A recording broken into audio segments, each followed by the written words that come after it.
hello, hello. C'est Isha. Bon les amis, j'ai décidé de faire une petite expérimentation ce soir. J'ai décidé d'expérimenter quelque chose. Je sais pas si ça va marcher. D'ailleurs, j'enregistre la vidéo et je suis en train de me dire, de toute façon, je m'en fous, ça marche pas, je la mettrai pas en ligne. Voilà. N'importe quoi. Au secours, les amis, au secours. Non, j'ai décidé de faire une petite expérimentation, mais avant de vous expliquer ce que je vais faire, enfin ce que je vais tenter de faire, si ça marche, je la posterai. Si ça marche pas, je la poste pas, donc je vais pas mettre la pression. Mais mine de rien, vous vous rendez pas compte, quand on met des vidéos sur YouTube, on se met quand même la pression. Alors avant de vous dire ce que je vais faire, je vais d'abord remercier Monsieur Saint-Cide. J'ai utilisé ce magnifique oracle des sages dans la dernière vidéo que j'ai mise en ligne, le petit tirage express de cet après-midi. Le tirage express, comment faire sauter les barrières, ou quelle barrière doit sauter plutôt. Et j'ai utilisé l'oracle des sages et j'ai remercié la personne qui me l'avait offert pour Noël. C'était un très très beau cadeau de Noël que j'ai énormément apprécié, mais j'ai pas dit son nom parce que j'avais pas l'autorisation. Mais je lui ai demandé si je pouvais le nommer et il m'a dit que ça lui posait pas de problème. Donc Saint-Cide, merci. C'est mon ami Saint-Cide de la chaîne Saint-Cide qui me l'a offert pour Noël et j'ai été très très très touchée de ce geste. C'est un oracle qui est absolument magnifique. Donc l'oracle des sages de Alcide Nathanaël. Voilà les amis, très très très beau. Donc un très beau coffret avec un très beau livre dedans, un livre bien épais avec plein d'infos et même des exemples d'associations de cartes, donc c'est vraiment vraiment très complet. Il est magnifique et vraiment Saint-Cide, vraiment, merci. Je sais pas quoi dire d'autre que merci. Enfin, on en a parlé cet après-midi, toi et moi, donc voilà, je sais que tu comprends ma gratitude. Très bel oracle. Donc je vais essayer de l'utiliser. Voilà, je voulais simplement le dire. Donc si vous connaissez pas la chaîne de Saint-Cide, vous pouvez aller voir. Donc c'est Saint S, je crois que c'est ST. Et plus loin CID, Saint-Cide. Et il présente beaucoup d'oracles. Il a fait des tirages aussi. D'ailleurs, il propose aussi des tirages privés. Si ça vous intéresse d'aller le voir, c'est quelqu'un qui a été instruit, pas éduqué, mais initié au tarot traditionnel, qui a une grande connaissance des tarots, qui est un collectionneur de tarots, qui vraiment s'y connaît, qui sait de quoi il parle, qui sait ce que c'est qu'un tarot de qualité et un tarot pas de qualité. Si d'ailleurs vous avez des tarots à présenter, je vous le recommande vraiment du fond du cœur parce que il est vraiment très doué à ce qu'il fait et il sait de quoi il parle. Et ces tirages sont vraiment exceptionnels. Il a une manière de tirer qui est très très particulière, mais il va en profondeur et il amène un aspect vraiment une vision du tarot qu'on peut vraiment juste apprendre en initiation et que les trois quarts des tarologues finalement sur YouTube, en tout cas ceux que moi j'ai entendus, n'ont pas. Alors ça veut pas dire que c'est pas bien de pas être initié, moi-même je le suis pas. On peut être très doué simplement en lisant les cartes de manière intuitive, mais quand même c'est agréable de temps en temps d'avoir quelqu'un qui interprète le tarot aussi avec une initiation. Par la tradition et il le fait très très bien, ses tirages sont très profonds et je vous le recommande chaudement. Voilà, pas chaudement, chaleureusement, je vous le recommande chaudement. Ça fait genre on dirait que je présente un gâteau. Oh mon dieu, je sais plus. C'est une journée bizarre. Bon, en tout cas les amis, j'ai décidé d'utiliser ce très très bel oracle des sages pour l'inaugurer. Enfin, je l'ai inauguré déjà cet après-midi, mais je l'inaugurais encore mieux comme ça. Alors je sais pas du tout si je vais poster cette vidéo du coup, parce que ça se trouve, ça va pas du tout marcher ce que je veux faire, mais bon bref. Ce que je veux faire en fait, c'est simplement me laisser inspirer, c'est-à-dire ne mettre aucune intention dans mon tirage, aucune, même pas de message, rien du tout, mais juste je vais tirer une carte ou deux ou trois, ou je sais pas combien, et puis je vais voir, je vais vous parler. Voilà, je vais vous dire ce qui me vient. Alors je sais pas si on appelle ça de la canalisation, si on appelle ça juste de l'inspiration, je ne sais pas, mais voilà, j'ai juste envie d'échanger avec vous et en mode un peu vlog, tu sais, un peu comme ça, pas nécessairement pour faire une prédiction ou une guidance, mais échanger des pensées avec toi. Ouh là là, pourquoi c'est si trouble comme ça? Qu'est-ce qui se passe? Le focus, s'il vous plaît, le focus. Peut-être parce que j'ai mis le stabilisateur vidéo, parce que mon bureau, il bouge. Alors attends, je vais... Bon, alors du coup, j'ai enlevé le stabilisateur, mais ça risque de trembler un peu de temps en temps, parce que mon bureau est très très chouette, mais il bouge un petit peu, il n'est pas hyper stable. Donc si la caméra parfois vibre un peu, pardonnez-moi. Je vais essayer de ne pas faire trop vibrer. Et je sais plus ce que je vous disais. Je vous disais que ouais, j'ai juste envie de discuter avec vous. Enfin, pas de discuter, parce que clairement, vous pouvez pas me répondre là maintenant, mais de parler avec vous. De vous dire ce qui me passe par la tête, les inspirations que j'ai, ou l'inspiration que j'ai. Plus en mode vlog qu'en mode vraiment cartomancie ou quoi. Donc c'est plus, peut-être que mes abonnés seront plus intéressés que les autres qui découvrent la chaîne. Mais ma foi, on va voir ce que ça donne. Donc on va tirer une carte, parce que j'ai envie de parler avec vous, mais je sais pas, j'ai tellement d'idées de sujets que je sais pas lequel prendre, et donc on va voir. Alors qu'est-ce que l'oracle des sages m'indique? On a deux cartes ici, on a la force à gauche, et on a le miroir à droite. Alors qu'est-ce qui me dit? Qu'est-ce que ça m'inspire tout ça, moi, cette histoire?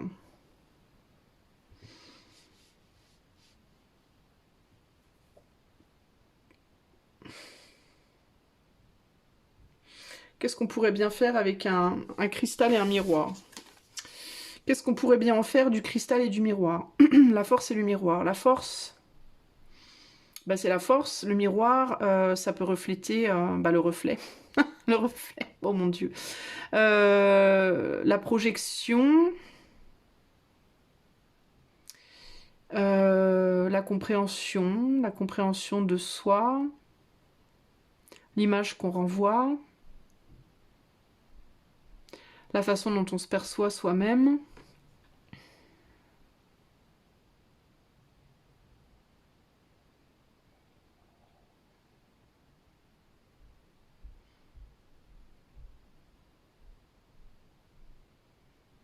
C'est dur de lâcher le mental en fait. C'est quand on fait ces exercices-là qu'on se rend compte à quel point c'est dur de lâcher le mental.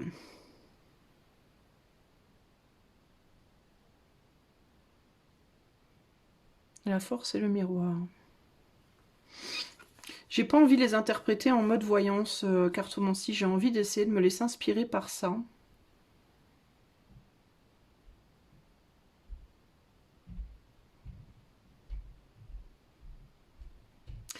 La première chose qui me vient, c'est ce qu'il y a de précieux en soi. Parce que je vois ce cristal et je me dis, le cristal, c'est ce qui vient de la terre, c'est ce qu'on découvre quand on creuse la terre, on trouve des cristaux, ou quand on va dans les caves ou dans les grottes. C'est là qu'on découvre les cristaux, on les découvre dans l'obscurité souvent. Ils sont rarement, enfin, je pense, je suis pas une spécialiste du cristal, mais ils sont rarement exposés comme ça aux yeux de tous. Souvent, il faut aller en profondeur pour les trouver. Et un peu comme on doit aller en profondeur en soi pour trouver ce qu'il y a de vraiment de plus précieux, tout comme il faut aller en profondeur chez quelqu'un pour y trouver vraiment le côté le plus précieux. Ici, on a, je note que sur l'image, on a un... Ah, c'est intéressant, tiens. J'ai l'impression qu'on voit un corps de femme ici. Un corps de femme. Je vais vous la rapprocher, là, l'image. On a l'impression qu'il y a un corps de femme. Et alors, je sais pas ce que vous y voyez, vous, mais moi, ici, j'y vois comme un homme qui est assis en haut du miroir et qui regarde la femme d'en haut, en fait. Et on dirait qu'elle a ce miroir, donc ce qui reflète l'image au niveau de sa couronne, au niveau du chakra couronne. Le chakra couronne, c'est la connexion aux autres mondes, au divin. Donc, il y a l'idée ici que ce que j'entends, c'est qu'il faut peut-être apprendre à voir les gens d'en haut, en mode avec une certaine distance pour véritablement percevoir toute la profondeur de leur valeur. Alors, on pourrait me dire ici, par exemple, qu'il est important d'avoir une distance. Alors, soudainement, j'y vois, soudainement, le miroir se transforme en étendue d'eau, comme un puits, avec une femme là, qui est allongée par terre, et un homme qui est assis devant le puits. Et soudainement, j'entends qu'il y a une manière différente de recevoir les informations, que l'homme a besoin de regarder dans l'eau pour essayer d'y voir plus clair, et que madame a besoin plus de se connecter à la terre pour y voir plus clair. C'est très bizarre les messages enfin ce que j'y vois dans cette image ici. On pourrait penser que monsieur est assis parce qu'il a peur d'y tomber dans l'eau. Peut-être que madame, elle est allongée par terre parce qu'elle n'a pas envie de voir son reflet. Elle préfère regarder le ciel. Le ciel qui, lui, est très profond, mais n'offre pas de reflet. Donc, il y a beaucoup trop de messages, en fait. Du coup, je me perds. Donc, du coup...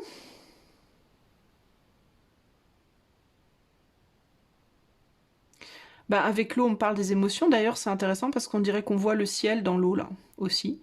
Donc, on a deux éléments. On a l'air et l'eau. L'air qui représente le mental. L'eau qui représente l'émotion. Peut-être que madame est trop dans le mental et peut-être que monsieur a peur de ses émotions ou d'affronter des émotions. Madame est beaucoup trop connectée à son mental.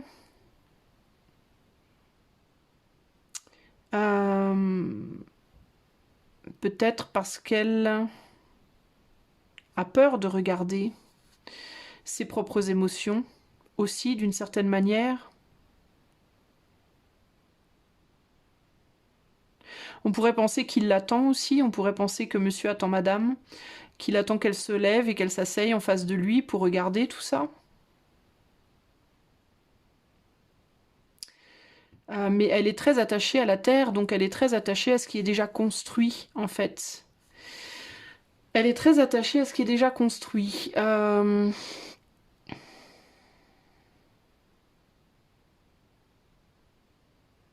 Et elle a peur de regarder les émotions de l'autre, peut-être. Elle a peut-être peur de les affronter, elle a peut-être peur d'y faire face.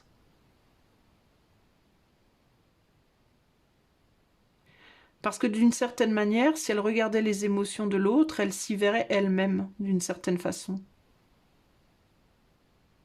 Elle y verrait son propre reflet, pas seulement le sien, mais aussi pas seulement celui de monsieur, mais aussi le sien.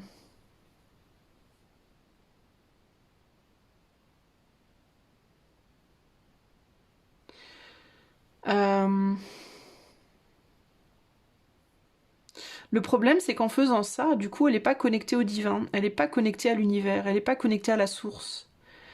Parce que, ici, en l'occurrence, l'eau se trouve au-dessus de sa tête, sur le chakra couronne. Donc en refusant de regarder les émotions, ou en ayant peur des émotions, et bah du coup, on a peur de se connecter à la source, on a peur de recevoir certains messages. Et on préfère rester ancré dans le connu, et dans ce qu'on peut tenir, dans ce qu'on peut maîtriser.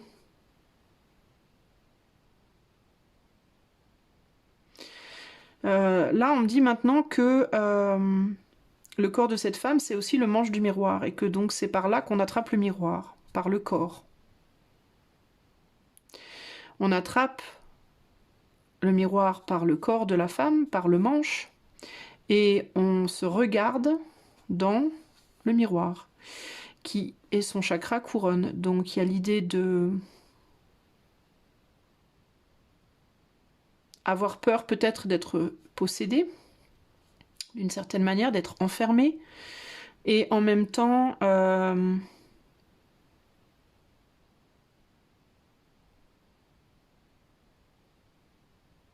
de n'être que l'objet, finalement, pour l'autre, d'une étude de soi. D'avoir peur d'être réduite à juste le miroir de l'autre, mais sans être considérée pour ce qu'on est. D'être juste le miroir dans lequel on se regarde et dans lequel on apprend à se connaître et à se comprendre, mais de ne pas être considéré pour le miroir que l'on est, enfin de ne pas être considéré pour autre chose. Alors c'est intéressant là, parce que du coup, moi en regardant cette image, je vois plein d'autres choses que juste le miroir. Et pour autant, il y a l'idée que certaines personnes peuvent avoir le sentiment de n'être que le miroir, de n'être vu que comme un miroir. Et quand on regarde dans un miroir, on est obnubilé par l'image de soi et on ne voit pas le reste.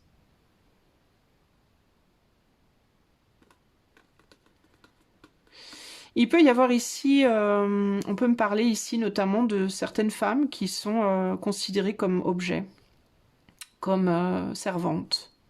Tu te sers de moi, tu me prends, tu te regardes en moi, tu t'observes, et quand tu te connais bien, tu me poses et tu t'en vas. Voilà. L'idée ici de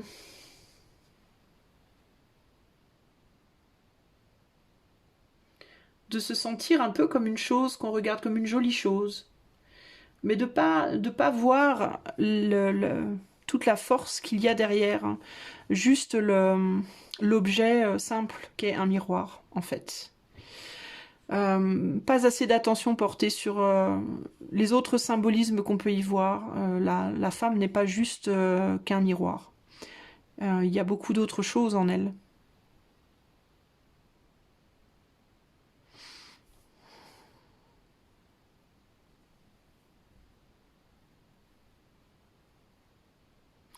De la même manière, elle ne considère pas aussi ce que lui, en se regardant dans ce miroir, ce que lui apprend. Elle ne considère pas à quel point elle a de la valeur. Elle ne reconnaît pas à quel point elle a de la valeur et à quel point son rôle est important. Pour que le masculin, lui, puisse s'apprendre lui-même. Pour que le masculin puisse grandir.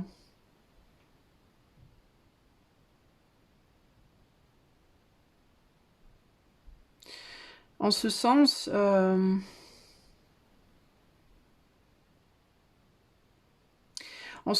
il y a l'idée d'avoir envie d'être vu comme autre chose qu'un miroir, mais en même temps, si le masculin voyait ce miroir pour autre chose qu'un miroir, il y a des chances qu'il oublie la fonction même du miroir.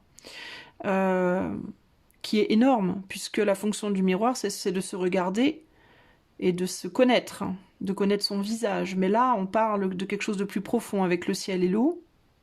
Avec l'air et l'eau, on parle du mental et des émotions, donc du monde intérieur. Donc si monsieur considérait madame pour autre chose qu'un miroir, il pourrait oublier de se regarder. Il pourrait se perdre dans les détails, comme je l'ai fait au début. Se perdre dans les détails et ne se rappeler que plus tard qu'il y a un miroir, qu'il a des émotions, qu'il a un mental à lui. Donc il y a vraiment l'idée ici de la force du monde intérieur, clairement. De la simplicité, on a un cristal ici aussi qui est extrêmement simple. Et pourtant, on a un miroir avec des détails qui fait penser à plein de choses. Il y a l'idée ici de... parfois, on pense qu'on est...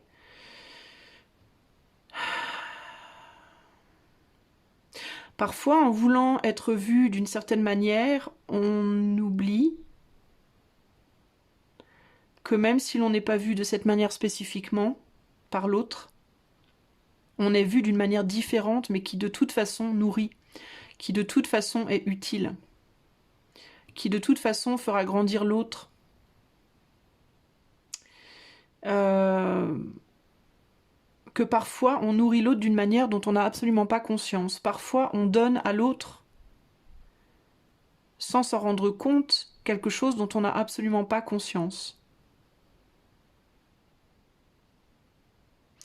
Et que, est-ce que c'est pas plus important et plus fort finalement ce qui est invisible que ce qui est visible? Est-ce que ce n'est pas finalement plus fort ce que l'autre apprend de nous ou à travers nous que l'on ne peut pas voir ni toucher, plutôt que ce que l'autre peut voir ou toucher? Ici, certes, on peut prendre le miroir et ne pas voir les détails, ne pas voir que c'est une femme, ne pas voir qu'on a un corps dans les mains, mais on voit quelque chose de beaucoup plus profond. On se voit soi, en l'autre. Sans s'en rendre compte, on néglige les détails. Mais, donc il y a une partie de négligence. Mais au-delà de la négligence, de la partie qui est négligée, l'autre nous montre quelque chose finalement de bien plus élevé et de bien plus important. Donc c'est jamais sans raison, en fait. Il y a cette idée que même les petites histoires sans lendemain, même les relations superficielles sont importantes, pour moi.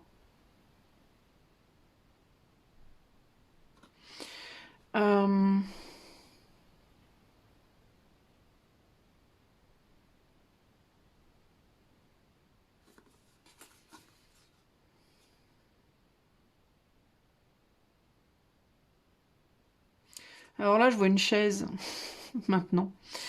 Je vois une chaise et je vois quelqu'un qui est assis là, qui regarde une chaise vide et qui porte sur son dos quelque chose d'énorme, comme un espèce de pilier énorme. Alors là, c'est intéressant, parce que vous voyez, et je vois une bague aussi. Alors là, pour le coup, on change complètement de... Je vois une casserole, une cuillère, enfin quelque chose, ouais, une espèce de casserole. Plutôt quelque chose dans lequel on cuisine. Et là, le miroir n'a plus du tout, mais alors plus du tout la même connotation. Là, je vois quelqu'un de plutôt affligé qui regarde à quelque chose de matériel et de totalement vide, de métallique, de froid, et qui est dans une grande solitude, qui a l'impression de porter tout le poids du monde sur ses épaules, et qui est dans une grande solitude et qui regarde cette chaise et qui se demande mais où est, pourquoi est-ce que cette chaise est vide, pourquoi il n'y a personne devant. Et à quoi ça sert cette casserole vide, ce vide-là, cette froideur et ce vide? Une casserole, ça sert à cuisiner, à faire de la magie, à nourrir. Et là, il n'y a aucune nourriture. Il n'y a rien qui chauffe, il n'y a rien qui est préparé. Et il y a une chaise vide. Donc il y a une idée de grande solitude là. Alors du coup, tu vois, quand on tourne la carte là et qu'on se met dans la perspective de l'homme, hein, là là je voyais un homme et là je vois une chaise vide maintenant. Eh ben, il est bien possible que cet homme-là, il ait le sentiment de ne pas exister. De ne pas exister et voire même un sentiment de culpabilité, un sentiment d'invisibilité lui-même, de n'être qu'un objet sur lequel on se pose, on se repose, de ne pas exister et d'avoir en face de lui quelqu'un qui a l'impression de porter tout le poids des responsabilités de la maison, parce que la casserole, ça sert aussi à nourrir la famille. La responsabilité de la maison, la responsabilité de la relation, la responsabilité de nourrir l'autre. Donc il peut y avoir cette idée de un homme qui comprend qu'il est une grosse responsabilité en termes de nourriture, en termes de ce qu'il demande, de ce qu'il attend de l'autre. Qui potentiellement n'a pas envie d'être là. Mais n'a pas envie d'être là parce que il a le sentiment de ne pas servir à grand chose, je pense, en réalité. D'être juste un poids, d'être juste un poids, quoi. En même temps, cet homme ne se rend pas compte qu'il n'est pas là, qui du coup s'est levé de sa chaise et est parti à quitter la table, ou la casserole, ne réalise pas à quel point l'autre aimerait qu'il soit là.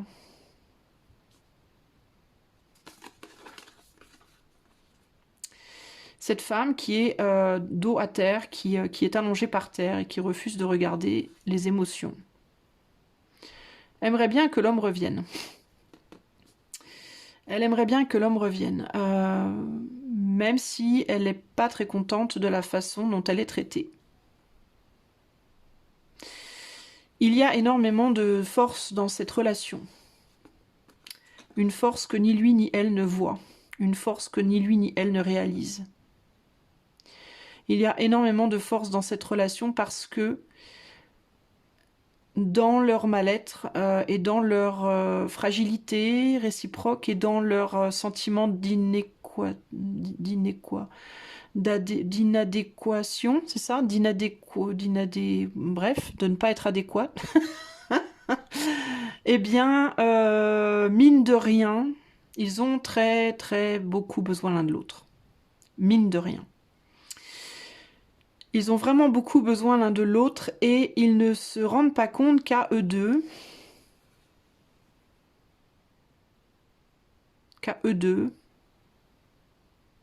avec toutes leurs incompréhensions, avec tous leurs doutes, avec tous leurs petits défauts, tous leurs...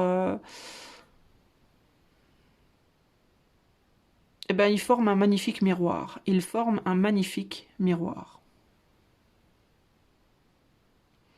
Que leur relation, aussi difficile soit-elle, aussi fragile soit-elle, aussi... parce qu'un miroir, c'est très fragile, hein, ça se casse très facilement. Donc la relation est fragile aussi. Ils se rendent pas compte de l'importance que ce couple forme. Et là, je parle pas d'un couple en particulier, je parle vraiment de l'homme-femme, du couple homme-femme, qui est en même temps le couple un outil de réflexion et un outil de nourriture. Avec lequel on peut manger, avec lequel on peut se regarder. Donc il y a le fait de s'alimenter, mais pas nécessairement... Je parle pas que de nourriture,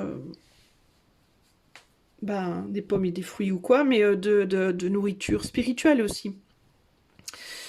Ils ne se rendent pas compte de la force, de leur capacité, de la nourriture spirituelle qu'il leur est donnée, de la nourriture spirituelle qu'ils peuvent manifester ensemble et qu'ils, en tant que couple aussi, peuvent refléter.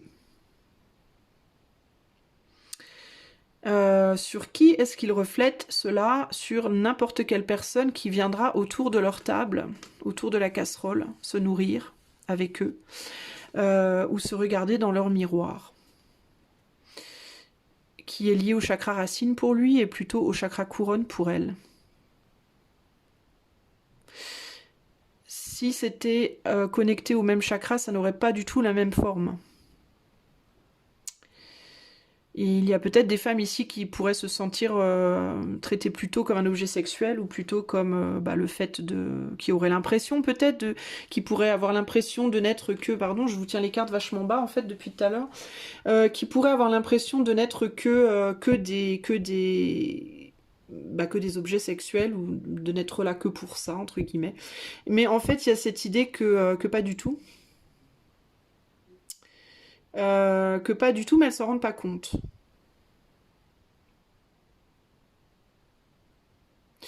Et lui ne la voyait pas du tout comme ça. Lui la voit comme quelqu'un qui est justement très émotif, mais qui porte un poids énorme en fait, un poids sur les épaules, très très très très très très lourd.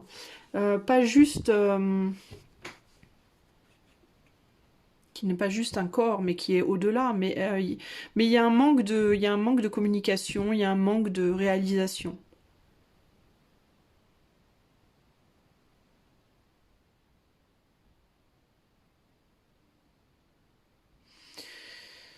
Je sais pas trop quoi faire de tout ça. C'est les choses qui me viennent. Je sais pas trop quoi en faire.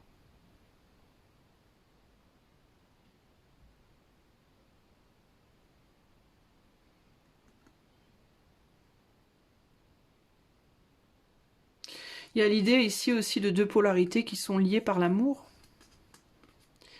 On a du rose et la couleur du chakra cœur au milieu. Donc il y a cette idée des deux polarités qui sont liées par les sentiments, par le cœur. Ce cristal, de manière intéressante, il est en fait, enfin comment dire, le parallèle est parfait, quasiment. Quand on regarde le cristal, entre le haut et le bas, il n'y a pas de différence, alors que là, il y a une différence très claire. Donc il y a vraiment cette idée aussi des apparences et des détails, de regarder quelque chose ou quelqu'un en apparence, et de regarder quelque chose ou quelqu'un avec beaucoup plus de précision, d'y porter attention, d'y mettre le temps, de prendre son temps, d'y mettre une vraie observation, de ne pas se contenter d'un coup d'œil vite fait comme ça.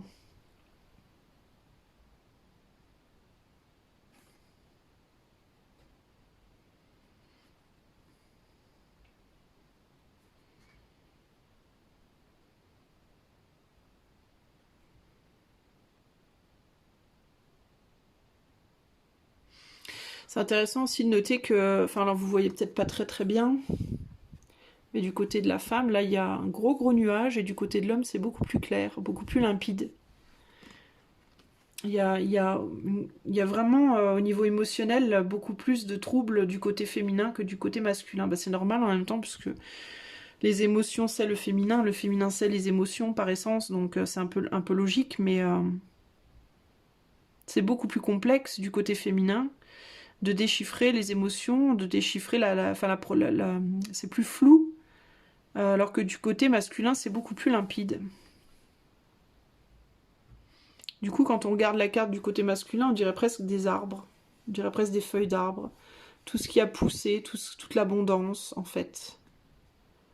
Mais avec en dessous une eau claire, juste là.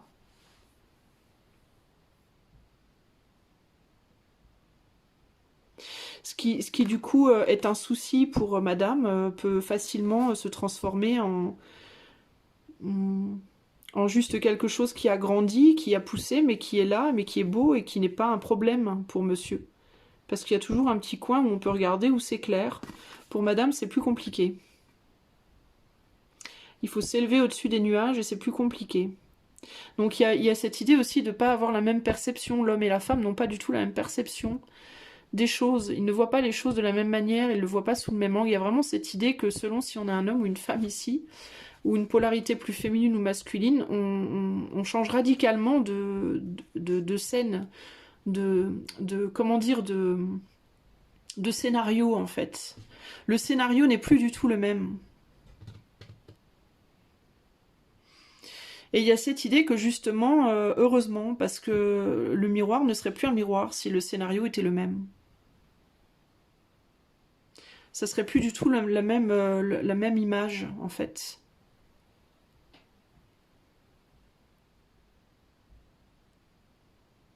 Monsieur, lui, il a l'impression on le veut pour le confort. Peut-être aussi. Il a envie, lui aussi, de pouvoir s'asseoir et être confortable. Il a envie, lui aussi, de pouvoir se reposer. Et il y a l'idée de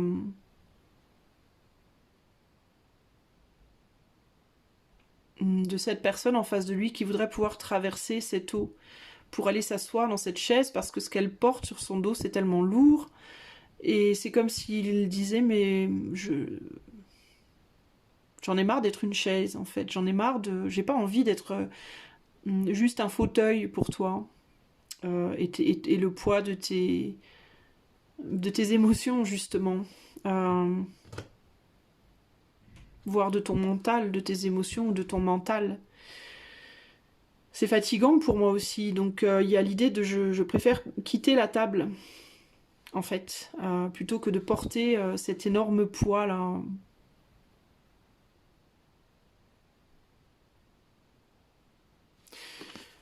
Ouais. Et en même temps, je reste. Et je voudrais bien que tu me regardes. Je voudrais bien que tu me regardes. Je voudrais bien que tu lâches prise de toutes ces choses terrestres.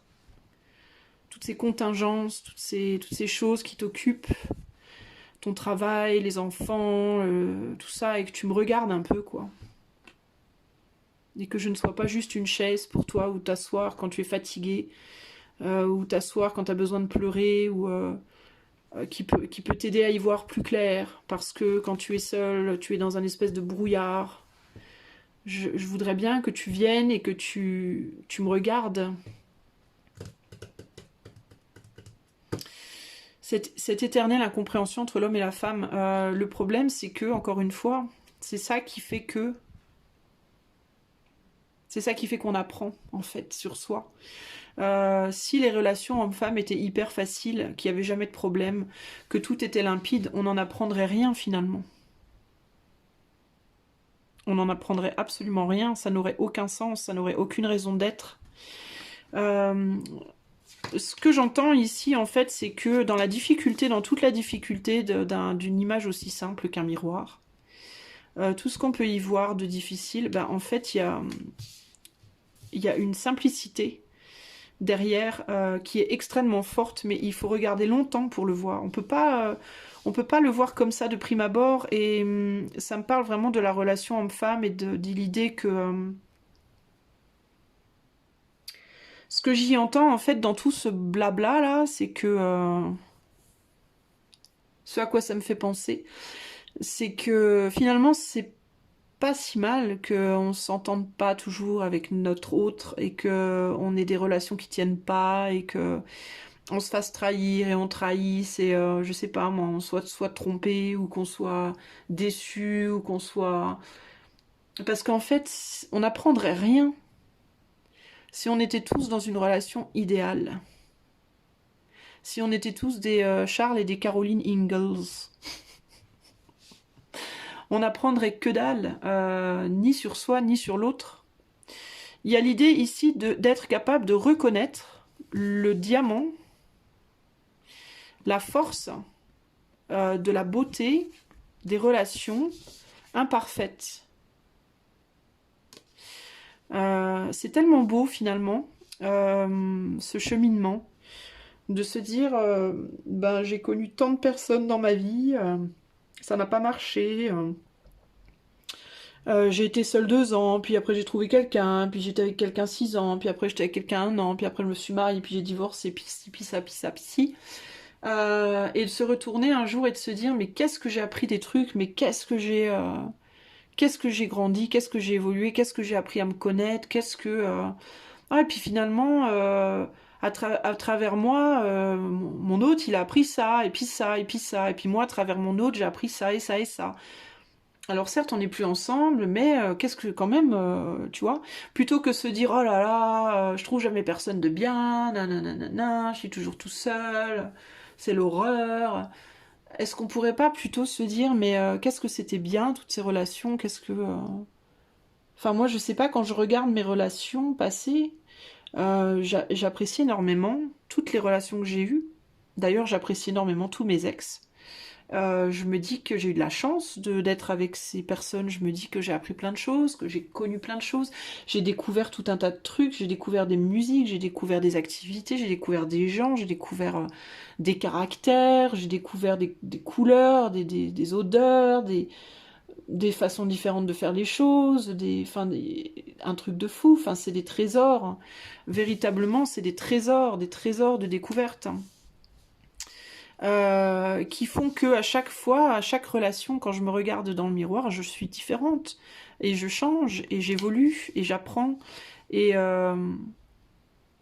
c'est les difficultés de ces relations qui font que j'apprends à me connaître, comme dans un miroir. Et on néglige beaucoup trop cet aspect-là. On est beaucoup trop focalisé sur le côté terre à terre, notamment les dames, n'est-ce pas? Les dames le sont plus que les hommes à la limite, hein. On est très focalisé sur le côté terre à terre. L'homme va avoir beaucoup plus de facilité, alors sauf quand il est marié, parce qu'en général un homme qui divorce, c'est souvent vécu comme un échec pour un homme, un divorce, parce que pour un homme un engagement c'est quand même pas rien, plus que pour une femme je pense, limite, au sens de la construction pour eux.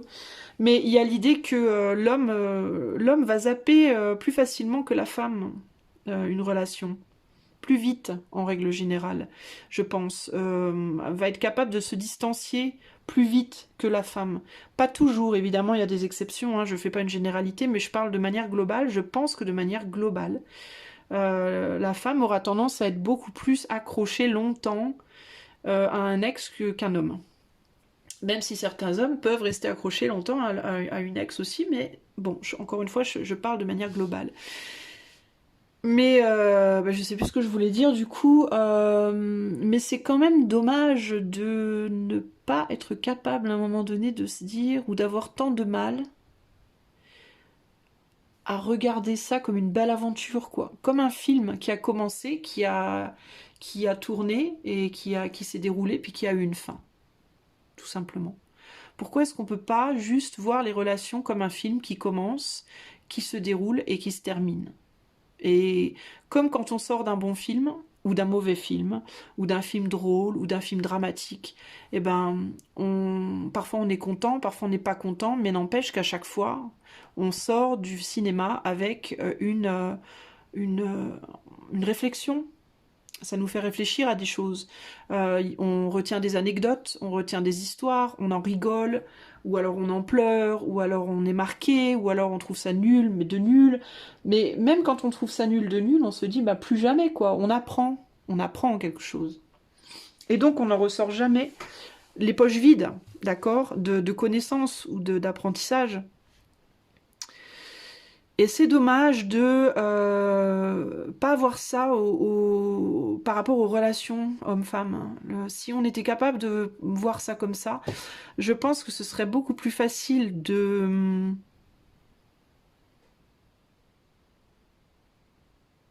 se mettre avec quelqu'un juste par envie et pas par besoin.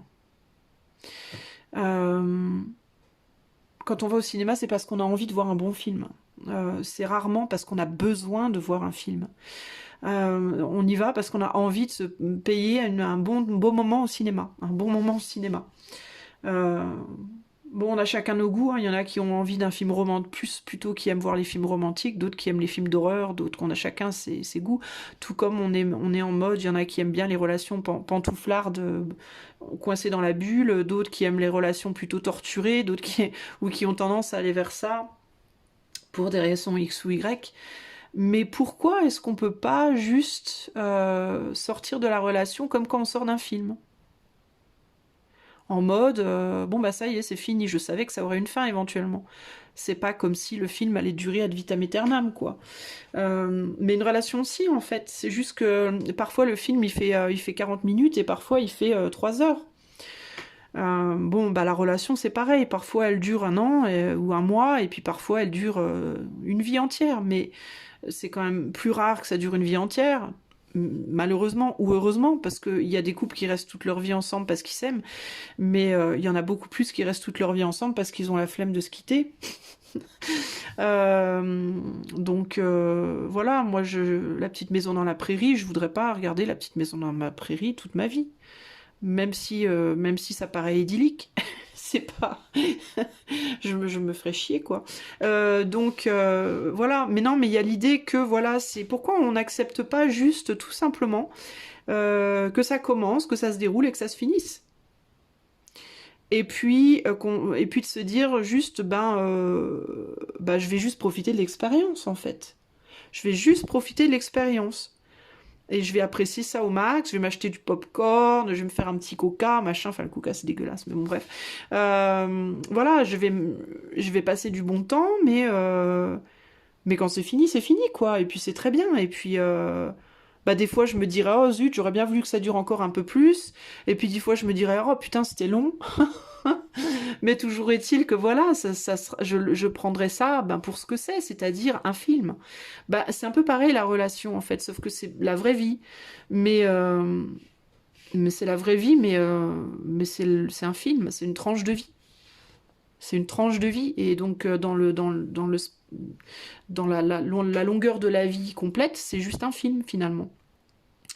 Alors ça veut pas dire qu'il faut rabaisser la relation à juste ça, hein. C'est important une relation évidemment, parfois on y fait des enfants par exemple, donc oui ça a quand même son importance, clairement c'est pas un film, mais Mais est-ce qu'on peut pas se distancier un tout petit peu, peut-être, les amis, et se dire que... Les amis, je parle notamment aux amis qui ont du mal parce que justement, ils sont plus dans une relation, ou alors leur relation est difficile. Mais est-ce qu'on peut pas justement se distancier un tout petit peu et se dire que... Mais finalement, oui, c'est difficile, oui, ça fait mal, ça fait triste, ça fait tout ça, mais quand même, on en apprend vachement beaucoup de choses, finalement, et c'est quand même une sacrée belle expérience, au final. Et même, j'ai envie de dire, dans les relations les plus pourries, hein, c'est quand même une sacrée belle expérience parce que souvent, plus la relation est pourrie et plus on en apprend, plus le cadeau, le cristal est puissant. Il ne faut pas oublier que le diamant est taillé de je sais pas quoi, il faut qu'il soit chauffé ou je sais pas quoi là, il faut qu'il passe par des phases de taré pour devenir un diamant, poli, chauffé, coupé, je sais pas quoi là, pour devenir un diamant. Le diamant ne devient pas un diamant comme ça en claquant des doigts. Il subit des choses énormes pour devenir un diamant. Sinon, c'est pas un diamant, c'est un petit bout de pierre, un bout de caillou tout pourri. Bon, bah c'est un peu pareil. J'ai presque envie de vous dire, les amis, à la limite, les gens qui ont eu des relations très dures ou alors qui sont dans des relations très dures, j'ai presque envie de vous dire, et ça va vous paraître ahurissant, mais j'ai presque envie de vous dire, mais alléluia, quoi. J'ai envie de vous dire, vous avez grave du bol. Vous vous rendez pas compte du cadeau que vous avez entre les mains. Pas du cadeau en termes de ce que vous subissez là maintenant, mais du cadeau en termes de ce que vous pourrez en retirer quand vous en serez sorti de cette galère. Que ce soit la galère de la solitude, que ce soit la galère de j'essaie de me séparer et j'ai trop de mal, que ce soit la galère de je suis avec quelqu'un, c'est l'enfer, mais ok, oui, d'accord, mais quand vous en serez sorti, parce que vous en sortirez toujours, parce qu'au bout d'un moment, on finit toujours par en sortir, quand vous en serez sorti, vous allez voir le diamant que vous serez devenu. Et j'ai presque envie de vous dire, plus c'est dur, plus c'est bon. C'est horrible. Qu'est-ce que je viens de dire? C'est horrible. Bon, non, mais vous voyez ce que je veux dire. Dans le sens où plus c'est difficile et plus ça va vous travailler, plus ça va vous modeler, plus ça va vous tailler comme un diamant, quoi. Plus ça va vous endurcir et pas vous endurcir, mais vous faire réfléchir et vous faire creuser et vous faire aller puiser au fond de vous la force et vous mettre à l'épreuve et plus vous serez mis à l'épreuve et plus vous allez vous polir et plus vous allez devenir beau ou belle, plus vous allez en grandir. Et ça, c'est un cadeau. Plus vous allez devenir fort ou forte. Et ça, c'est un cadeau. D'où je pense la nécessité d'accepter juste de vivre sa relation. Vis ta relation dans l'instant. Vis ta relation au jour le jour, tranquillement. Passe les étapes tranquillement. Attends que le film se déroule tranquillement. Suis l'histoire. Suis l'histoire. Si tu es bien dedans, nourris-toi de ça, amuse-toi, profite, tout ça, machin. Mais si tu es pas bien, eh ben, prends ton mal en patience et dis-toi que de toute façon, le film aura une fin. D'accord ? Le film aura une fin. Essaye de trouver la beauté dans la douleur et essaye essaye d'apprécier chaque moment où tu reconnais un petit cristal. Cherche le cristal dans ta relation. Cherche les cristaux dans ta relation. Pars à la chasse au cristal dans ta relation. Et si tu es célibataire, fais la même chose. Pars à la chasse au cristal dans ta relation avec toi-même en attendant de découvrir une autre relation. Parce que oui, des fois on va au ciné, mais quand on va pas au ciné, on fait d'autres choses quand même, hein. On n'est pas au lit 24 heures sur 24 entre deux séances, hein. Donc profite que tu n'es pas au ciné pour aller chercher du cristal ailleurs, hein, d'accord ? Profite que tu n'es pas dans une relation pour aller chercher en toi. De toute façon, si tu n'es pas dans une relation, c'est parce que tu es sorti d'une relation ou tu n'en as pas encore trouvé une, et tu dois te préparer pour la prochaine. Tu dois te préparer pour la prochaine. Quand tu sors de ton film, tu te dis oh c'était trop bien, et c'est là que tu vas te dire oh je vais mettre de l'argent de côté parce que après je voudrais voir tel film, tu vois. Donc je vais aller bosser, je vais aller faire ci, je vais aller faire ça, et puis ou alors oh faut que j'organise une prochaine séance avec telle personne, ou il faut, tu vois, tu prépares le prochain scénario, tu prépares la prochaine séance. C'est ton temps de préparation, c'est ton temps pour... Alors d'abord, tu vas sortir du truc, alors t'as la tête dans le seau, t'as été dans le noir pendant 2 heures, faut déjà que t'arrives à réouvrir les yeux, donc t'es là en mode j'écarquille les yeux.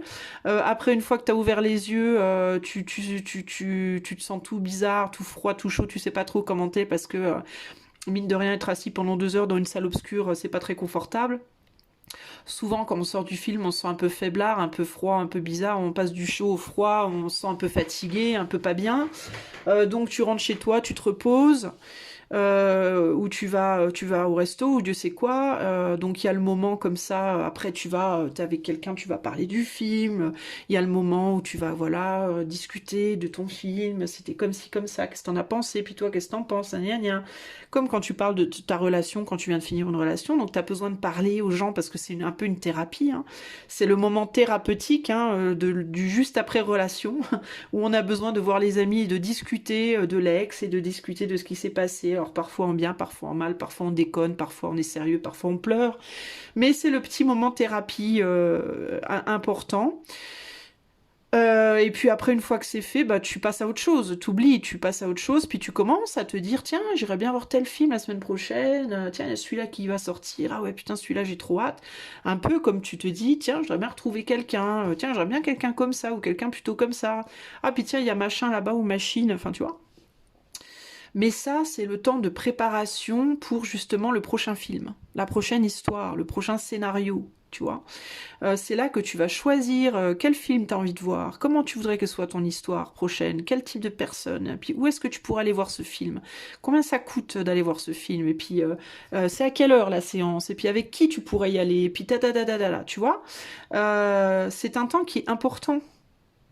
Parce que si tu sors d'un film et tu vas en voir un tout de suite après, puis un tout de suite après, puis un tout de suite après, t'as pas le temps d'apprendre rien, t'as pas le temps de digérer ce que tu viens de voir, en fait. Puis au bout d'un moment, tu fais une indigestion. Un peu comme une indigestion de relation.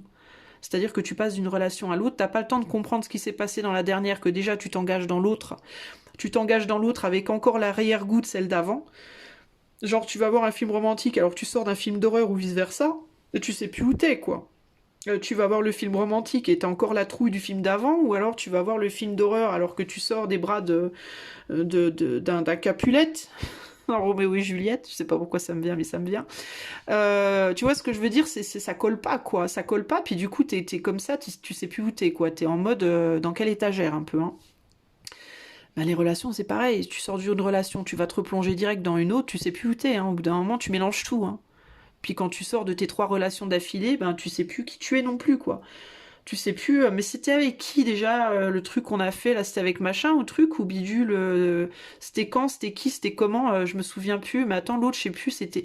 Tu vois, t'es complètement à la rue, quoi, tu sais plus où t'es. Tu sais plus où sont tes émotions, tu sais plus pour qui t'as ressenti quoi, enfin bon, c'est le bordel, quoi. Et puis du coup, et puis surtout, tu ne sais plus qui tu es. T'as plus l'occasion de te reconnaître, toi. Donc le temps entre 2 relations est très important, le temps de pause, le temps de thérapie, le temps de digestion, le temps de l'oubli, le temps de... Voilà. Avant de préparer la prochaine séance, le prochain film, la prochaine relation. Voilà. Donc c'est ce qui me vient. Donc voilà. Et puis il y a les personnes qui veulent plus jamais aller au ciné parce qu'elles ont été tellement déçues du dernier qu'elles se disent non mais plus jamais j'irai au cinéma. Eh ben, j'ai envie de dire que pour ces personnes-là, faut laisser faire, faut laisser faire. Le jour où le jour où il y aura un film qui se présentera et qui vraiment vous tentera, vous irez. Vous irez tout naturellement. C'est juste que si vous vous dites plus jamais j'irai voir de film, bah c'est parce qu'il n'y a aucun film à l'affiche qui vous tente. c'est c'est aussi simple que ça.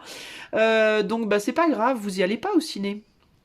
Vous allez pas, vous prenez aucune relation, vous restez seul, et puis c'est très bien comme ça.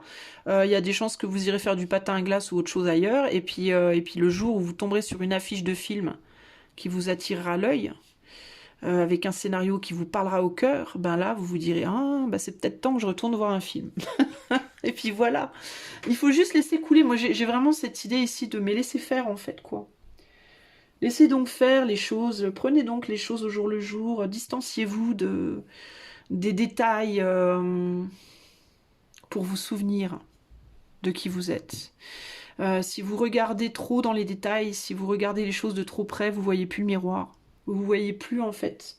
Vous devenez concentré sur un point précis et vous oubliez complètement tout le reste. C'est comme dans une relation, si vous vous concentrez sur un problème spécifique et que vous obsessionnez là-dessus et que vous vous focalisez là-dessus, vous oubliez complètement tout le reste.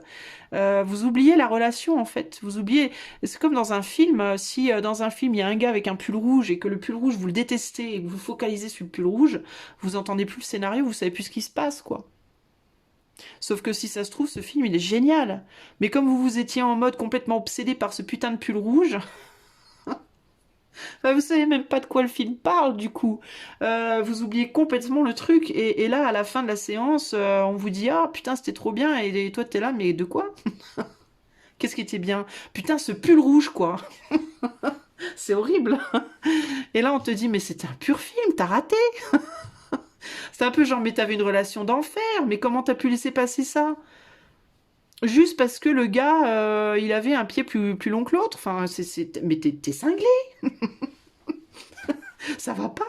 Et c'est un peu ça le truc, tu vois. Il y a un moment donné, les détails, il faut les lâcher. Genre, je sais pas, moi, monsieur il rentre tard le soir, voilà, tous les jours, ça vous saoule. Oui, ok, mais est-ce que à côté de ça, vous l'aimez?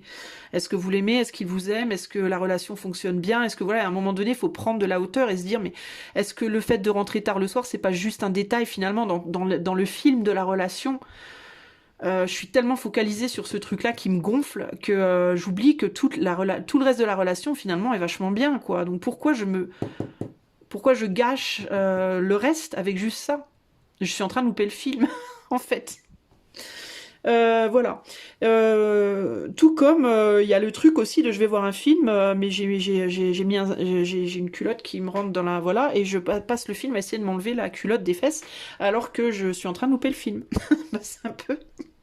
Il y a aussi ce scénario-là, en mode vous êtes focalisé sur un truc chez vous qui vous prend la tête et ça vous prend tellement la tête que vous oubliez complètement votre relation. Vous voyez ce que je veux dire? Donc il y a plein de scénarios comme ça, mais le fait est ici que vraiment le but c'est de revenir au point qui est...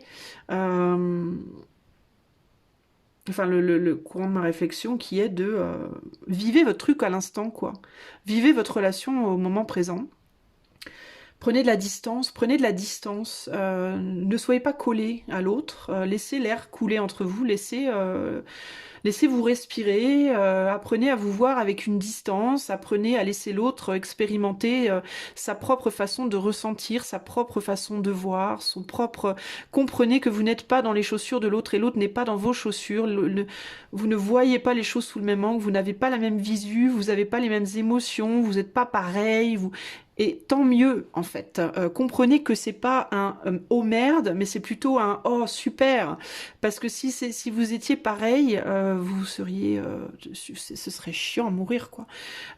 Comprenez que tout ça, c'est une richesse, en fait. Plutôt que de vouloir que l'autre vous comprenne, vous ressemble. Comprenez que cette différence, cette complication est une vraie mine d'or. C'est la force de votre couple, précisément.